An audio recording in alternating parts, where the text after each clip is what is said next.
know it. It's game time. Welcome back to New Paltz Sports Network, everyone.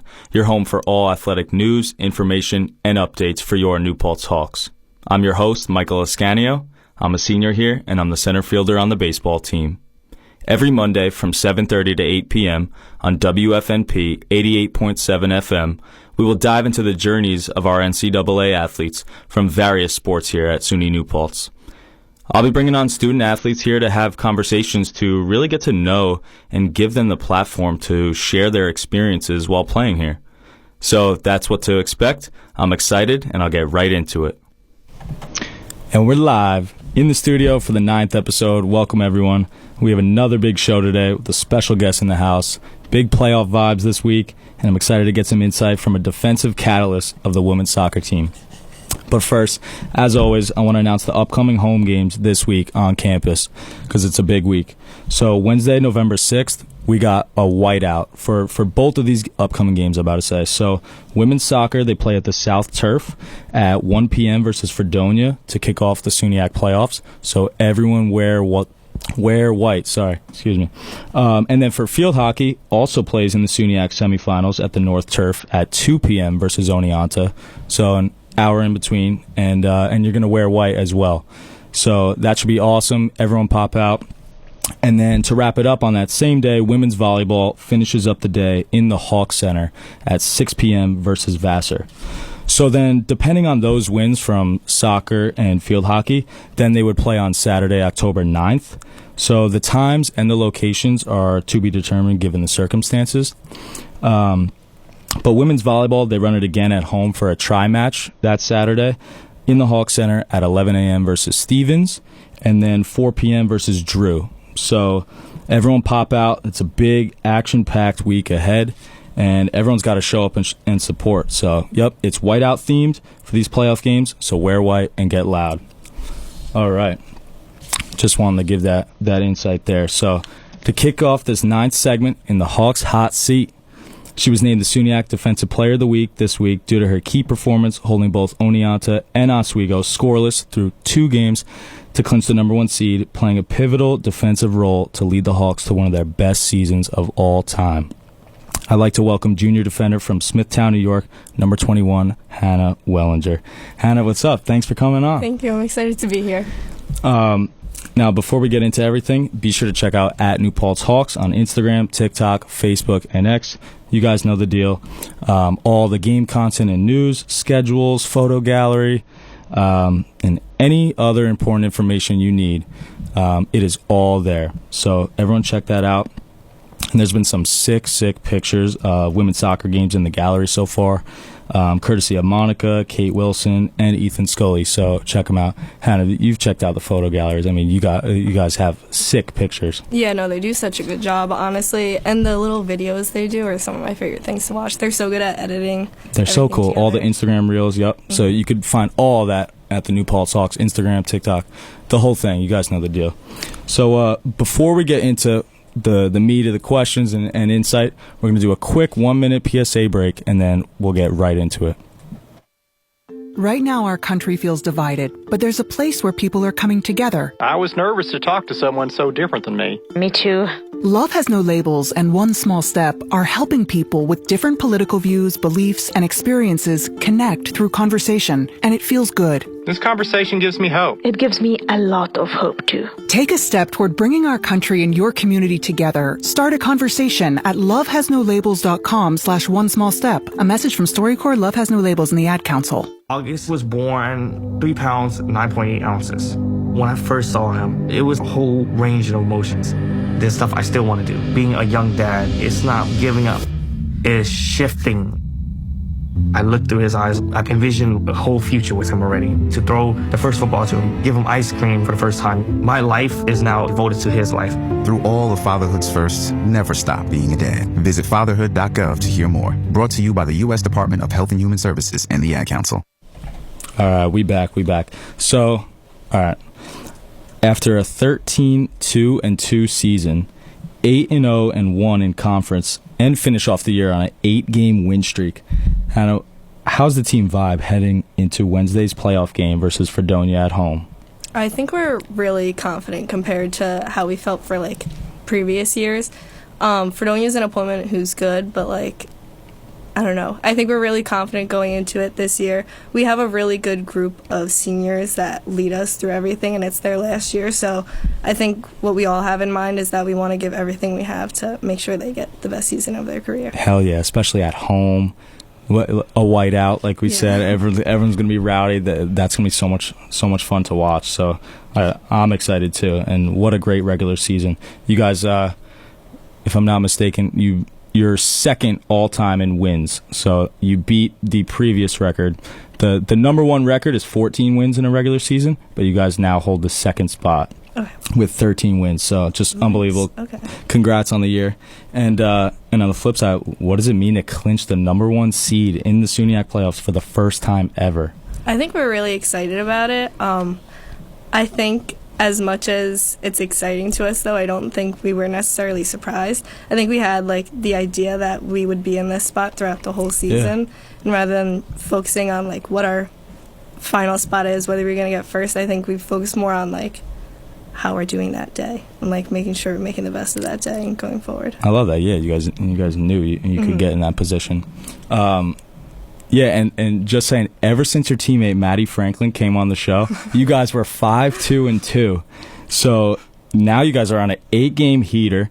I talked to Lainey Schmitz, Rachel Iser, Gabby Treble, and now you. Yeah, you guys were on a 2-game losing streak at that time. So I was talking to Maddie about how you guys were prepared to bounce back. So honestly, it's been really cool to see your guys' progression now, talking to different teammates, and you guys, it's cool that you guys were able to catch like a nice team wave, get hot at the right time, and plus, like, the more you talk about the good vibes, the more I think that the team truly feels it. So it's been really cool to see the team progress and hear everyone's mindsets and see you all make history. And it's cool that you guys haven't lost since coming on here. Yeah. So while we're on this high, what has been the proudest moment on the field this season, either individually or as a team? I think the first thing that I think of is going all the way back to the beginning of this season. We played Montclair, and that was a game where I think like we just stepped back and realized like, wow, we're really good. Like, we have a chance at making it far in this season. I remember feeling like that was some of the best defense we've played like in our entire career, like in my years I've been here, and I think just it set the tone for the rest of the season for us. So Montclair was the turning point in the season, you'd be able to say? Yeah. I feel like there's always that one game or moment.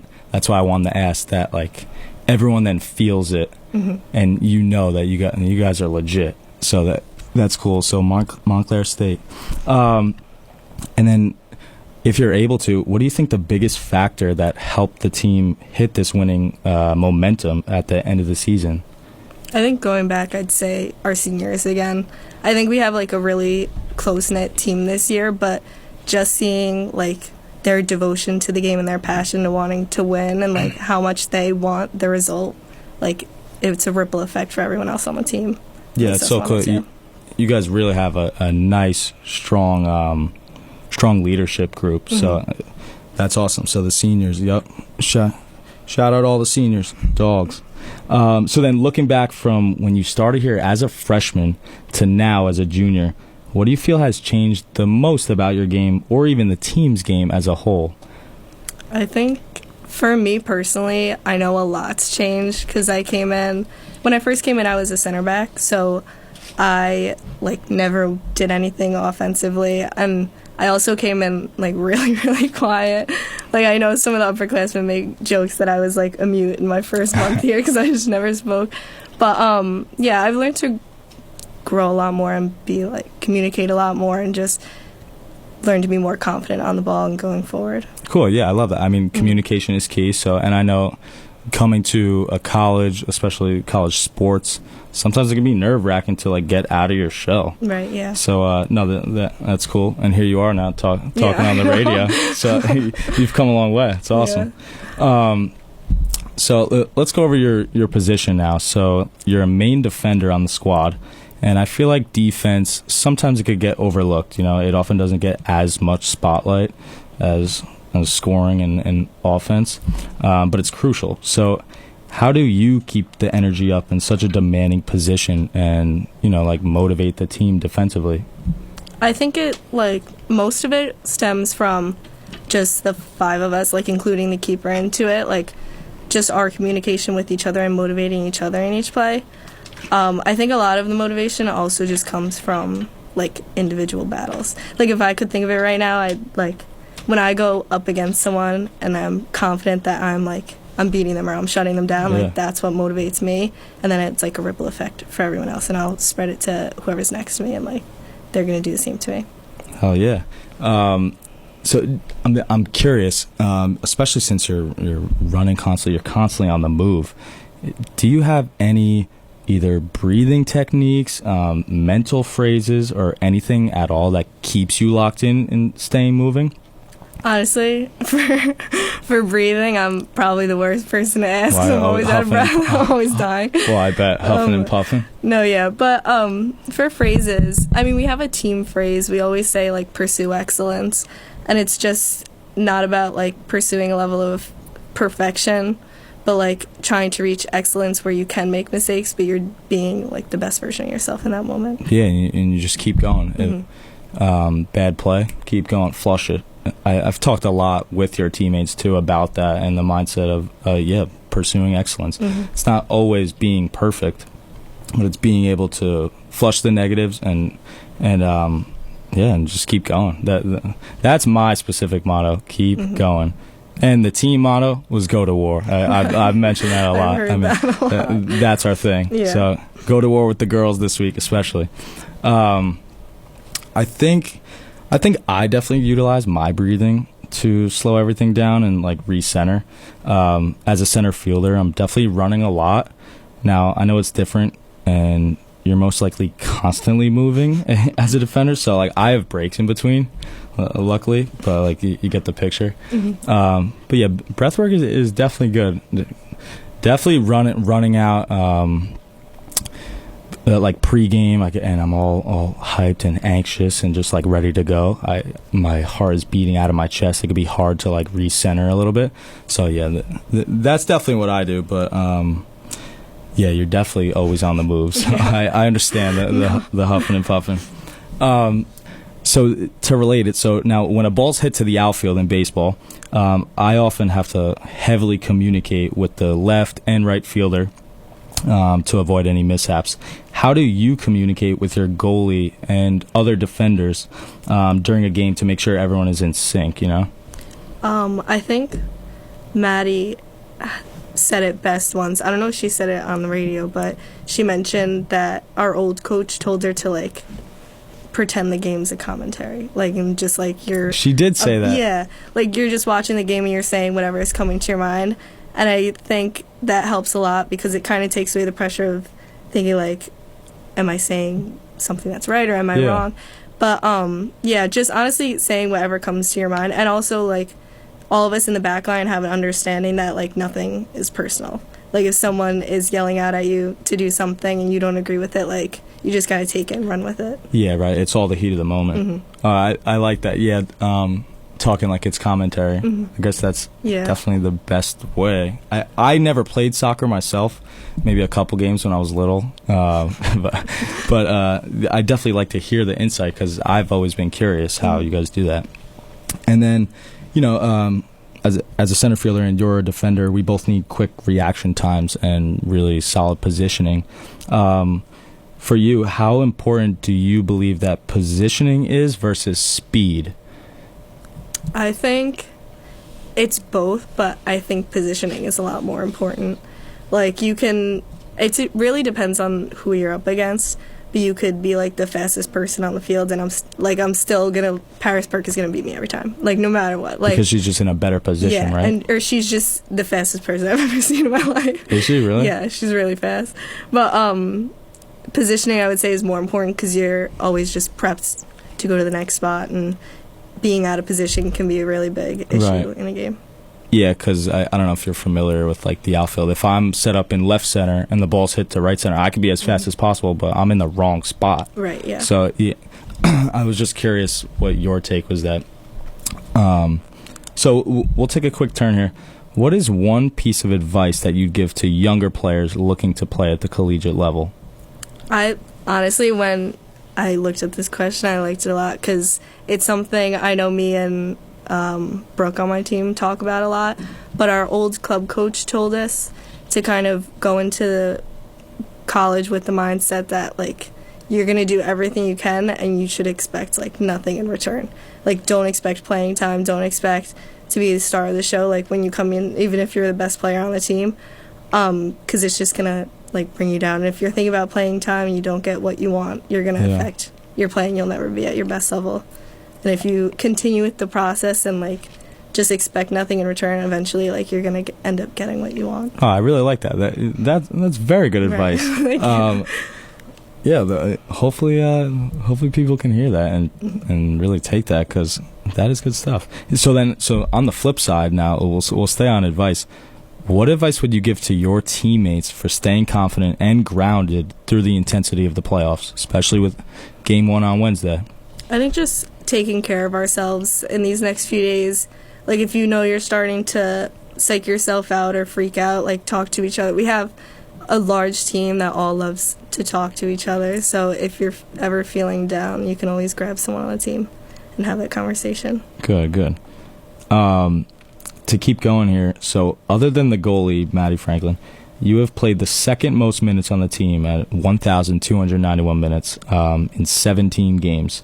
So I'm curious, what is your pregame prep looking like to be able to withstand all the running and constant play while also staying healthy on the field? Excuse me. So your pregame prep.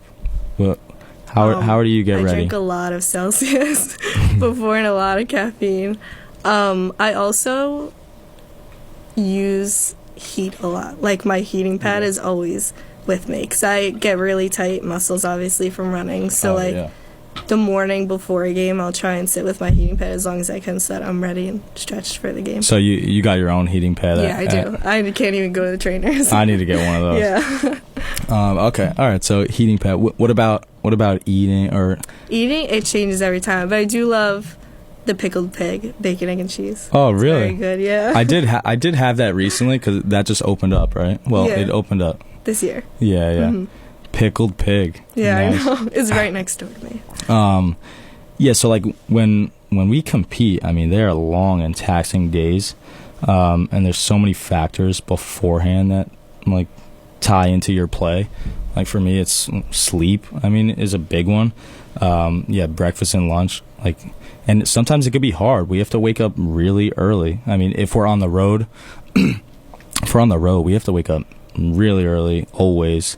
And then a long bus ride. Like, sometimes if you don't feed yourself, you could be tired. Like, you're not going to have the most energy ever to really get after it.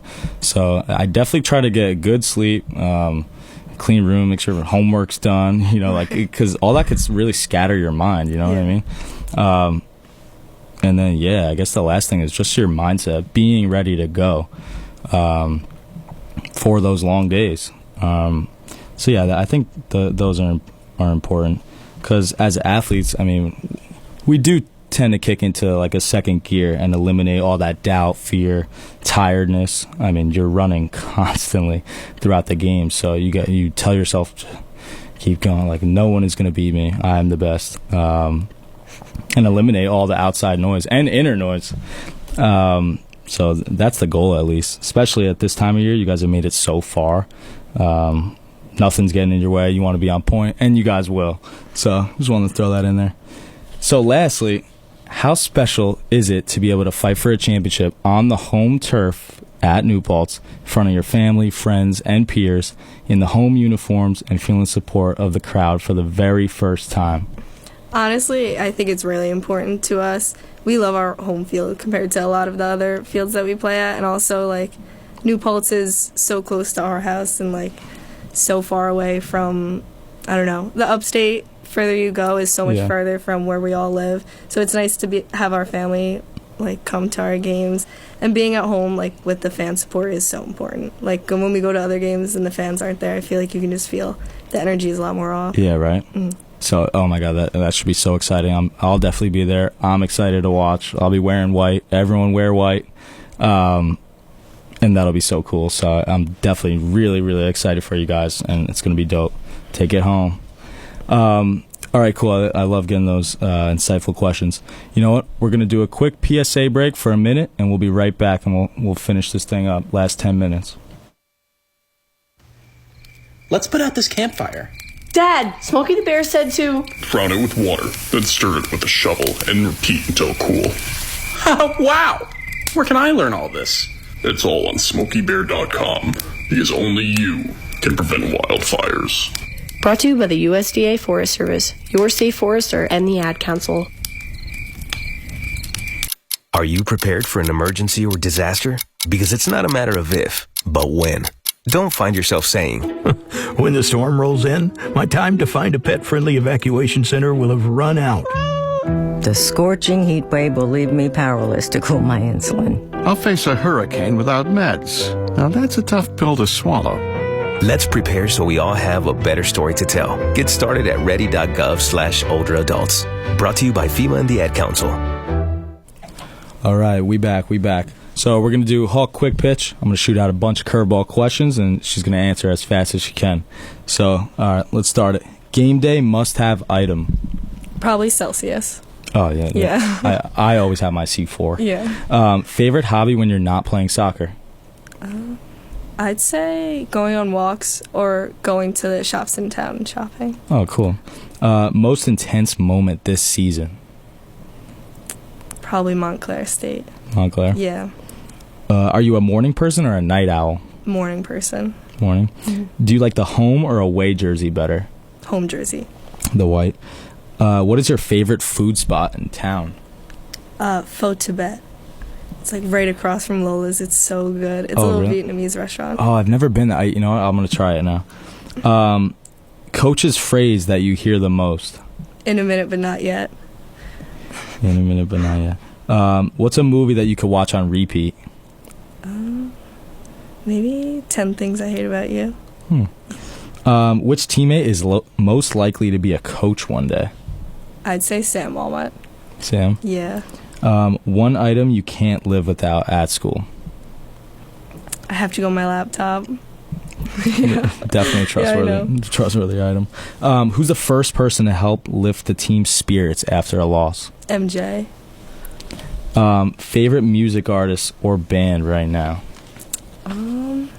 I think Mount Joy. Mount Joy? I've never listened to them. They're like a folk rock. I don't really know. Oh, cool. I gotta check them out. Yeah. Do you prefer cooking at home or eating out? Eating out. Eating out? Yeah. Now, if you do cook, is there one dish that you like to cook? I like breakfast food, so I'd say like probably avocado toast. Oh, cool. Would you rather win in overtime or have a nice strong shutout, like a 5-0 game? Probably a really big win in overtime. In overtime? Yeah. What's your biggest pet peeve? I don't really have pet peeves, but like, I don't know, bad manners, I guess I'd say. Like, yeah, there's gotta be not something. cleaning up after yourself or something. Yeah. All right, yeah, those are good. Who would win in a team talent show? Paris Burke. Paris? Mm-hmm. She can sing really well. Yeah. What's one celebrity you'd want to have dinner with? Could be anyone. Dylan O'Brien. Dylan O'Brien? Yeah. What's your favorite part of game days at New Paltz? I think the tailgates after, like getting to celebrate with everyone. Seems like everyone loves the tailgates. Yeah. We have good food. The parents cook really well for them. I want to go. And then lastly, describe the team in one word. Family, I'd say. Yeah. Family. Yeah, 2024 women's soccer. They're about to run it. Cool. I love doing that. So, on a different note, everyone be sure to vote for the Hawk Athlete of the Week on @NewPaltzHawks Instagram story and website. You can click the link, vote for who you think had the best performance this week. The voting starts every Monday and it ends Tuesdays at 11 a.m. So it's only open for 24 hours. Be sure to get your votes in ASAP. All right, so it's weekly rundown time, so I'm going to highlight our teams and players from this past week across all the sports. We'll start off with women's soccer. Vibes are high. They host at home on Wednesday versus Fredonia, and they're going to keep rolling on the path to take back the championship. The girls are locked in. Men's soccer, they won an insane game playing at Plattsburgh in a shootout. They now move into the semis for the first time since 2021. Congrats to the boys. Alex Wine and Brandon Denewell scored in the game, and it was a dogfight for the boys. So they play at Buffalo State on Wednesday, and New Paltz is the only team this year to beat them and will do it again. Hannah, do you think they could do it and really make a run at the championship? What do you think? I think so. I think they're really good this year. Yeah, they look good. For women's volleyball, they're on a 4-game conference win streak. They're playing well and looking to stay hot before the SUNYAC tournament. So they went to Plattsburgh and Potsdam this weekend and beat them both, so congrats to the girls. For field hockey, their regular season is over. They had a great season. They went 13-5. They were 7-0 at home. They dominate at home and on the new field. So new field, 7-0. It's awesome. And I'm really confident in the girls to go out there and beat the Oneonta Red Dragons and then the Cortland Red Dragons to reclaim the title. And then going over to men's and women's cross country, women's finished 3rd place out of 10 teams at SUNYAC, and the men finished in 4th place out of 10 in Oswego. So they showed a really strong showing at the championship. So congrats to them. Good job. All our teams, they've really been rolling this fall, so it's awesome to see. All right, so this is the first time I've done this. To end it up, we're just going to do a light little soccer would you rather. So let's start it off. Would you rather play a game in a snowstorm or a heat wave? I think a heat wave. Yeah. Would you rather score a goal from midfield or save a penalty in the last minute? I don't know. Maybe save a penalty in the last minute. Yeah, that would be cool. Would you rather always play road games or never leave campus for games? Never leave campus. Yeah, I assume. I know you guys like the South Turf. Would you rather train with your favorite professional player or coach with them? I'd say train. Would you rather shut down the opposing team's star forward or score a rare goal as a defender? Shut down the star forward. Would you rather be the last line of defense or play a high pressing role up the field? Probably last line of defense. Would you rather play on a rainy, muddy field or a scorching hot turf? Scorching hot turf, I think. So you're going hot. Yeah, I know. You're going hot turf. Yeah. Would you rather be recognized for your hard work by your teammates or your coaches? Teammates. And then, would you rather score the game-winning goal in the championship or make a game-saving defensive play in the last seconds? I think game-saving play. Yeah. And then lastly, would you rather win a championship at home with your fans or on the road in a tough environment? At home. At home. Yeah. And you guys got the opportunity to do so. I'm hyped. All right, cool. I love doing that. So I'm going to shoot out the upcoming home games in case anyone missed it. On campus, like we said, women's soccer, South Turf, 1 p.m. versus Fredonia on Wednesday to kick off the SUNYAC playoffs. Then field hockey also plays in the SUNYAC semifinals at the North Turf at 2 p.m. versus Oneonta. And then women's volleyball, Women's volleyball finishes up the day in the Hawk Center at 6 p.m. versus Vassar. So big day on Wednesday. And then for away games, men's soccer goes to number 1 Buffalo State on Wednesday, November 6th, to play the semifinals at 1 p.m. So that's going to be a really good game. And then on Saturday, November 9th, women's basketball plays their first game at St. Joseph's, Long Island at 1 p.m. So you could visit nphawks.com as well to see full schedules for all our teams, news, rosters, recaps of games, photo galleries, everything. Everything you need is there. As well as, again, you know the deal, following at New Paltz Hawks on Instagram, TikTok, Facebook, and X to stay up to date with all the information to support your athletes. This was a great ninth show so far. Hannah, thanks so much for coming on. I'm really excited for you guys to run it. And it's been so cool to see your team's journey. So thanks for coming on. Thank you for having me, yeah. Of course. And yeah, honestly, it's just been so cool to hear from my peers who are all competing and balling out, get to learn new people, and it's definitely been a blessing. So be sure to come by next Monday live from 7:30 to 8 p.m. on WFNP 88.7 FM for more news, updates, and another special guest appearance from the New Paltz Athletic Hawk of the Week. And to conclude the 9th segment with the lyric of the week, I love to do this, representing women's soccer in their road to glory, from Lose Yourself by Eminem. You only get one shot. Do not miss your chance to blow. These girls about to go beast mode and take it home. Let's go and roll Hawks. Peace.